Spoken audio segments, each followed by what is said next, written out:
Thank you very much, honorable members of parliament. Thank you also to the European Internet Forum for the invitation.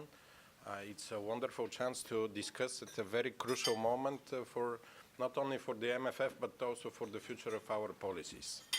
And taking ground on the previous presentation, I would start with once they asked the CEO of a growing company, how much staff do you have in your company? And he said, approximately half of what I need. And I think that when we discuss budget, it's always going to be like this. As much as we want, we will never get all the funds we need. But still, I think the biggest question is how do we make the best use of the funds that we manage to acquire? So first of all, just to say that digital these days is not a sectoral policy. It concerns all policies. So any cent and euro spent on digital can help also other policies if properly streamlined and spent. So indeed, of course, the first question is securing that there is funding. But I would say equally important is how do we make sure that the funds that we spend actually create what was already mentioned, added value, and help the other sectors. And just to give you an example, space policy, very important policy in which Europe is still one of the world leaders, especially in commercial applications. And still, if we want to use the advantages, say, of space data to help develop different sectors as agriculture or regional development or transport, we need also big data. So the link is quite obvious in there that if we don't use in a proper way our policies towards digital, we will not get the full advantage also of the other sectoral policies. So this is one very important notion. The second very important notion that I would flag is that, excuse me, that of course digital is something that is happening even without policies.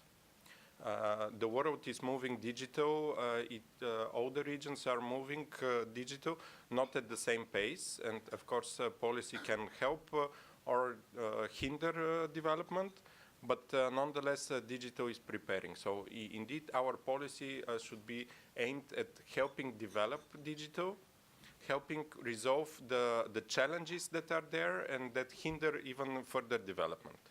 And I can give you a few examples, maybe again taking ground of what was already said. If we talk about cybersecurity, it's crucial.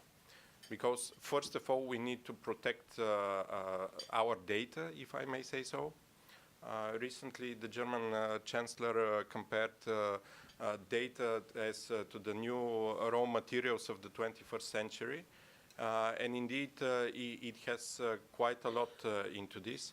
But the trouble is that in the 20th century, if you wanted to steal raw materials, you had to physically go there and pick them.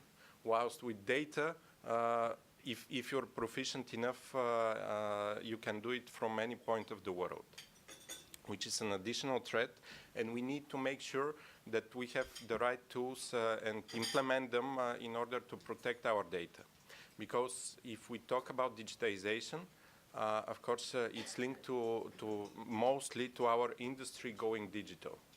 And in order for our industry, and I'm saying industry beyond the ICT industry in a wider sense. So in order for our wider industry to go digital, they need to feel safe that if they go digital, they'll be better off and have less risks as compared to staying analog. And for this, cybersecurity is crucial. Then, of course, all the issues linked to capacity, so networking, 5G, high-performance computing, and all the things that really create added value. And I leave artificial intelligence as one step even beyond, because, again, it's a policy area where the advantages are huge, and also the risks are huge. So indeed, it also needs focused attention. And as I see the Commissioner entering, I'll keep speaking at least for 2 more minutes to allow you to gather your questions for this point. But just to say that indeed the challenges need to be taken on board, because if we don't use our policy and our tools for support to resolve those challenges, we will not reap the benefits of digital in the wider sense. Going beyond the ICT sector or specific industries, we will not allow the wider EU economy to take full benefit, and of course EU citizens to take full benefit. So this is the second one. And the third one to mention, of course, that ICT also has challenges that point to the human factor. And of course, one thing is digital skills. And there is plenty to be done on this, so I feel I don't need to get into too much details on this. And the second one is that indeed there is also a political risk, because as we are now on a very successful path of implementing the digital single market.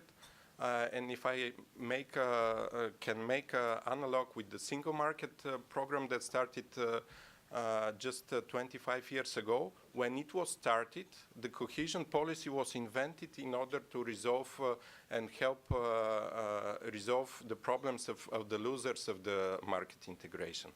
And a quarter of a century ago, the losers were the peripheral markets and peripheral users. In the digital era, it's not the same physical losers, but still there are people that have a large chance to lose from the developments if not properly streamlined. So indeed, the last point that I would mention is that our other policies should help resolve and offset the risks and negative developments, and help those people whose, for example, whose jobs are at risk due to automation and digitization to still make benefit in the new digital EU economy and feel not as losers, but actually as people who gain from this.